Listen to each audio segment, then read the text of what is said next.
Ang mabuting balita sa aklat ng Exodo. Kabanata 1. Ito ang mga pangalan ng mga anak na Israel na nagsisipasok sa Ehipto: si Ruben, si Simeon, si Levi at si Juda, si Isakar, si Zabulon at si Benjamin, si Dan at si Neftali, si Gad at si Aser. At lahat ng mga lumabas sa balakang ni Jacob ay 70 tao. At si Jose ay nasa Ehipto na.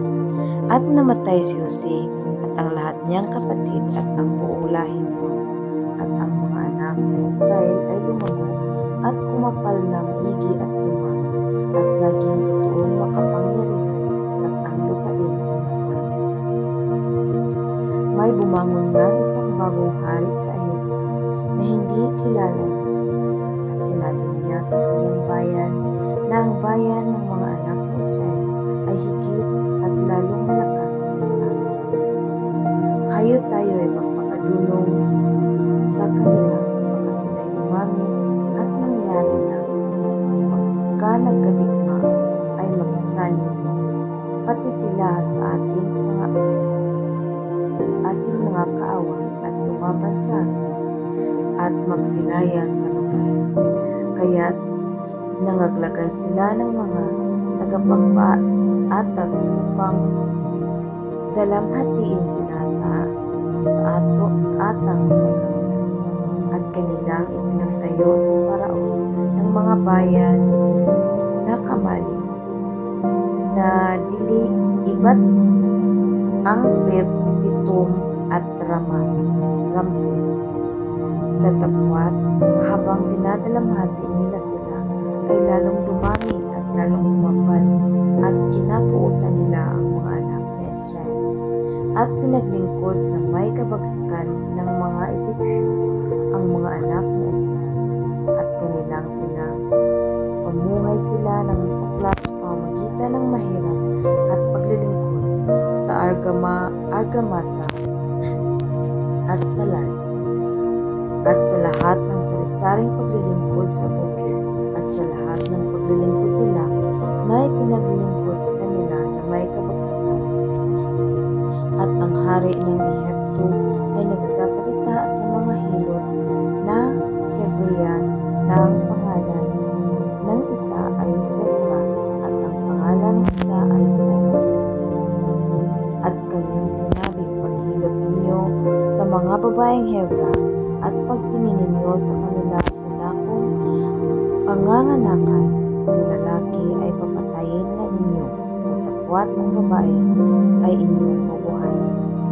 Tatapwat ang hilot ay nangatakot sa Diyos at hindi kinaya ang gaya na inutos sa kanila ng hari ng Ehipto, kundi iniligtas na buhay ang mga batang lalaki.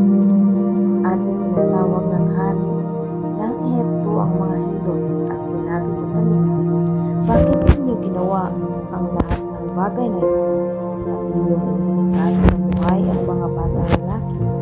At sinabi ng hilot kay Paraon, sapagkat ang babaeng Hebrea ay hindi kaya ng mga babaeng Egyptian, sapagkat sila ay maliksi at nakapanganak na bago dumating ang hilot sa kanila. At ang Diyos ay gumawa ng mabuti sa mga hilot at ang bayan ay kumapal at naging totoong makapangyarihan.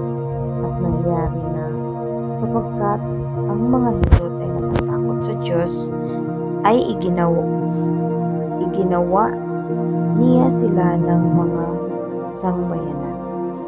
At inutos ni Paraon sa kanyang buong bayan na sinabi, itatapon ninyo sa ilog bawat lalaki na ipinanganak at bawat babae ay ililigtas na buhay.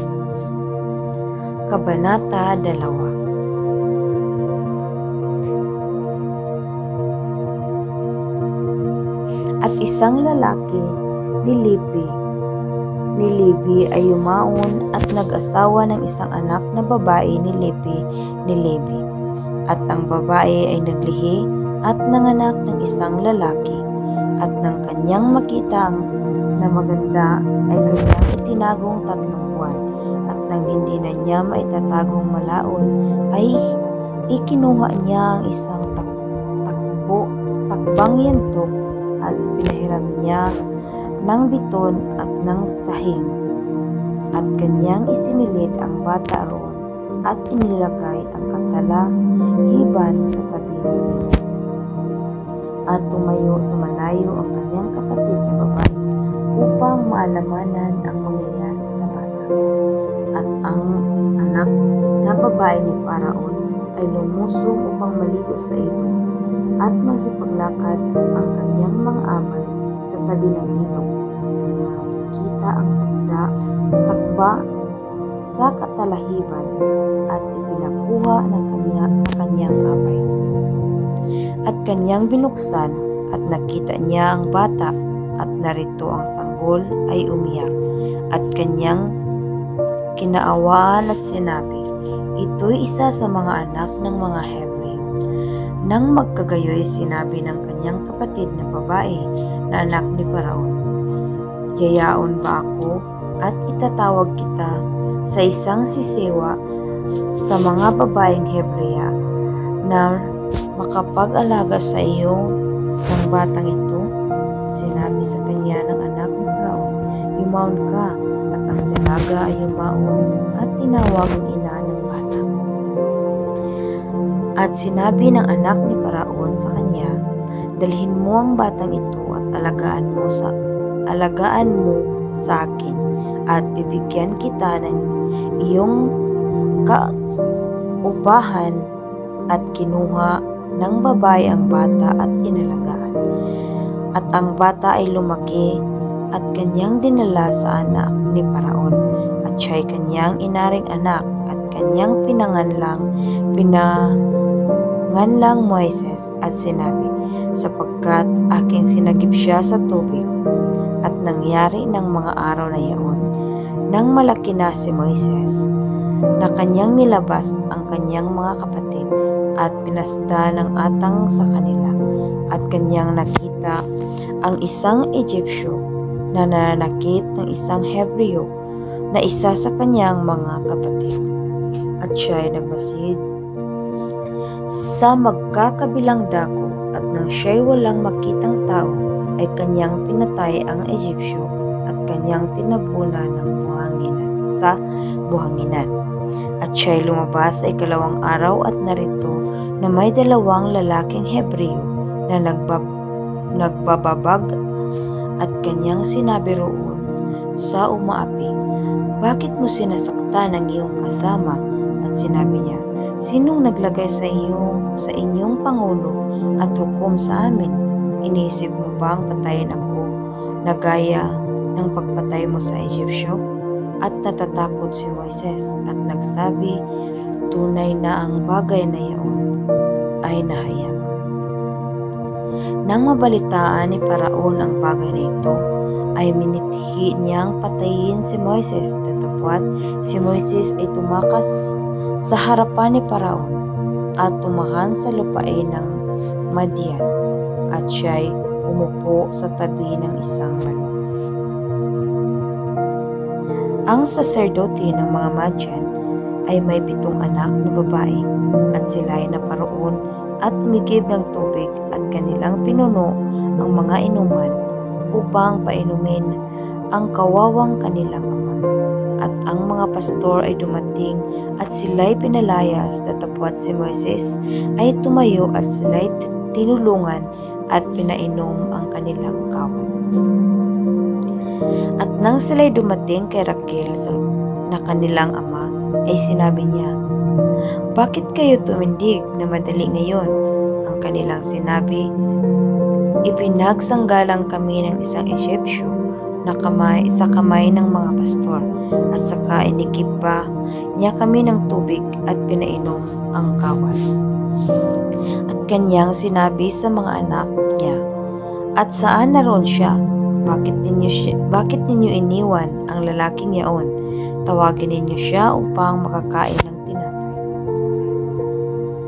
At si Moises ay natuwa na makisuno sa lalaking yaon at kanyang pinagpag-asawa kay Moises si Zipporah na kanyang anak, at nanganak ng isang lalaki at kanyang pinangalanan ng Gersom, sapagkat kanyang sinabi, ako'y nakipamayan ng isang bayan.